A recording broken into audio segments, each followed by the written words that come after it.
Hello hello. कठीण कठीण कठीण किती पुरुष हृदय बाई. कठीण कशासाठी? हो हो, मला म्हणावंसं वाटतंय. पहा ती सत्यवती, किती तिचं पराशर मुनींवर प्रेम. त्यांनी सुद्धा तिला मत्स्यगंधेपासनं योजनगंधा बनवली, पण गेलेच ना सोडून. म्हणून म्हणते हो असं. ओळखलत का कोणाबद्दल बोलते मी? म्हणून म्हणते हो, कठीण कठीण कठीण किती पुरुष हृदय बाई. तुझ्या वतीनं सर्व रसिकांना मला असं सांगायचं आहे, सद्गुरू संगीत विद्यालयामध्ये अगदी लहानाची मोठी झालेली, संगीत विशारद झालेली केतकी सोमा सावंत सध्या संगीत मत्स्यगंधा करते.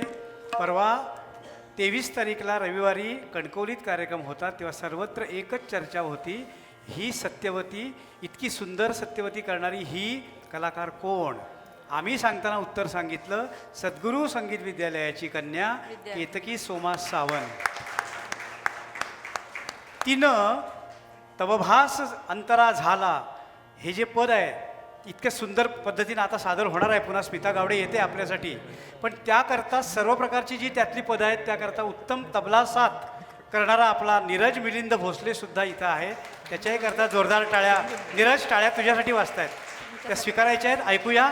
तवभास अंतरा झाला, आशालता बापगावकर यांनी गायलेलं हे गीत आहे. अभिषेकी बुवांचं संगीत आहे, नाटक आहे संगीत मत्स्यगंधा, आणि लेखक आहेत वसंत शंकर कानेटकर. पण आपल्याला आश्चर्य वाटेल, आपल्या वडिलांच्या काव्यप्रतिभेला अधिक चालना देण्यासाठी त्यांनी कवी गिरीश या नावाने केलेली काव्यरचना ती या नाटकामध्ये त्यांनी घेतली, ती हीच तवभास अंतरा झाला. सादर करते कुमारी स्मिता गावडे.